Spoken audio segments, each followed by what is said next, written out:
is making me laugh. My name's Bridget, and this is my first year teaching, and I graduated from Clemson last spring.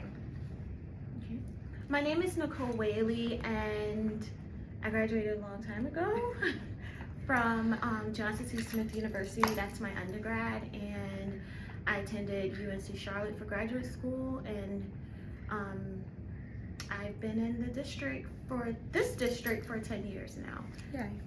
All right, together, when we talked about a boot camp at the beginning of the years, our shared vision was to build a classroom where both of us were equally present and all students could feel supported, and instruction would be stronger because of that and our combined strengths. And then we said early on, like 2 teachers, 1 team, so we could be on the same page. Right. And then the next question is our partnership story. And this is about like what we struggled or thought was like a challenge. And I said one of the challenges for me in the beginning was feeling nervous to speak up, and then I didn't want to step on a more experienced teacher's toes because Miss Whaley has taught a lot longer than I have and knows a lot more, and to come across as if I was taking something away from her when she's already taught alone, and I didn't feel like an equal yet because I didn't want to I still felt like in student teaching mode. One of the pillars that we talked about in boot camp was having a conversation, and that's exactly what we did. We had a conversation, and it was just like, I guess, assumptions of us assuming both things of both people, and we've been good ever since. And I just want Bridget to just learn by doing, instead of her doing a lot of watching with me, and she's doing well and made a lot of growth. Yeah. I feel like the conversation was definitely awkward, but then we felt like way better after like 5 minutes. Because I was nervous. Yeah. The tone of the talk set our growth. For like our 2 like moves that helped us start strong was when we after that talk we planned to like meet once a week and just like check in like how are you feeling, like not even like how did this lesson go, like how are you feeling, what has gone with that, and then having short check-ins about the lessons as we plan as well. And then also like defining roles, because like I didn't want to step on her toes, she wanted me to experience but we didn't know where to jump in, was like we made like who leads this, who's gonna do fluency, who's gonna do the problem set today, where can I support you when you're leading, and just switching roles to help us feel balanced in our teaching. And then next is student impact. I wrote one clear example of how co-teaching benefited students is during our math small group. We have a lot of below grade level students and ML learners, so after we do a whole group lesson, it's very important that we pull those kids to work independently, and with both of us in the room, we're able to divide and conquer and give each student the support they need and scaffold to what they're going to be able to build upon in fluency and basic knowledge. We give a lot of to our homeroom class because we departmentalize, and we see a huge difference between our switch class and our homeroom, and our homeroom class is extremely low. We give a lot of one-on-one to our homeroom class, and we are constantly occupying every instructional minute of the day. Any administrator can walk in our room and we're just constantly teaching. Sometimes I have to breathe because we're constantly teaching. Even after recess, we just dive right back in. I feel like even after recess, you and I both do a lot of high dosage tutoring because those kids need that basic.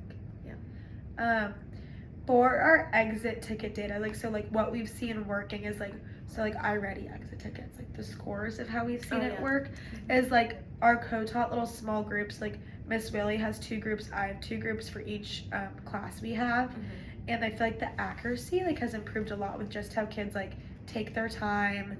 Yes, they're getting the answers right, but being able to show their work and understand the why. We've seen a lot of growth in that after pulling small groups, because they're able to get that one-on-one attention, especially for students who needed more guided practice, a lot of our lower ones.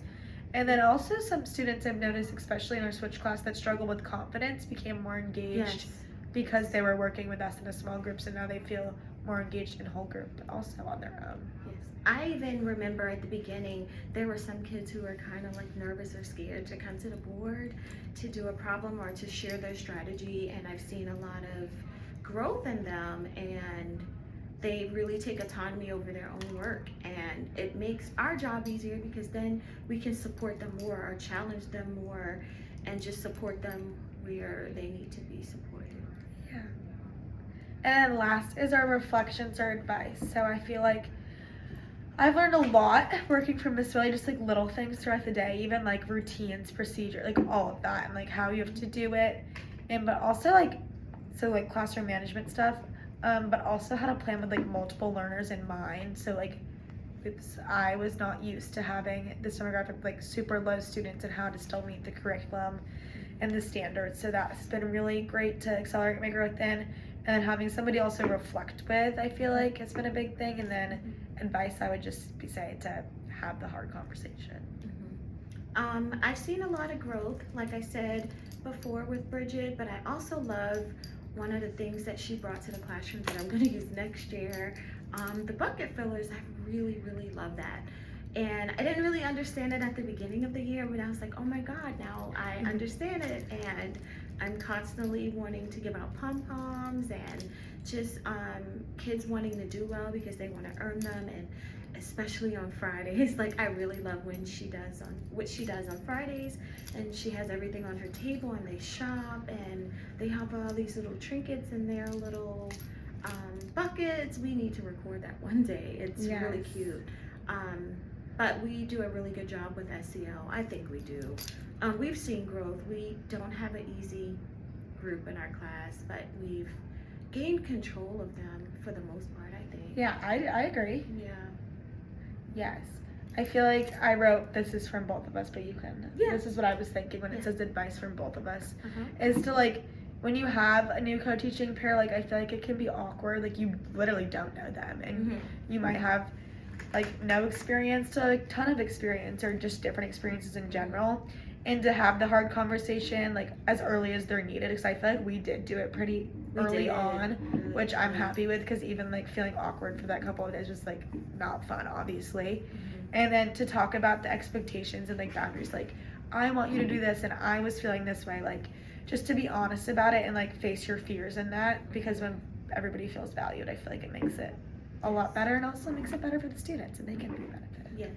I like that one of the things that's important, I like for Bridget to like really answer the emails and respond to them, you know, just to get used to that. Like, I really won't do it because I want her to do it, and she's really good at it, just so that she can just, you know, get control of it and know how to respond quickly. And she gets the emails before me, and I can just ask her what's going on and she tells me. And one thing that I can say, it was a lot for me because I had to like sit back and I said, I have to let somebody else learn, and I want to be able to teach them to learn. And it really makes your job easier because I'm not pulling the full load. And I didn't really see it in the beginning, but I saw it like a month into school. I was like, okay, this does work, and it does make your job easier, because then you could really put focus on something else. So I really see the benefit. I also feel like a piece of advice is like just asking your co-teacher, even if it's awkward. Like I feel like I ask you stuff all the time. Yeah. Even if it's like we the most random, random stuff, or even texting you at night, like how do I respond to this? Like, because when Miss Willie like made me like comfortable being like, you respond to the emails without you saying that, I feel like I would be like, do I respond to this? Or like, do I let her? So like saying it out loud has helped me a lot.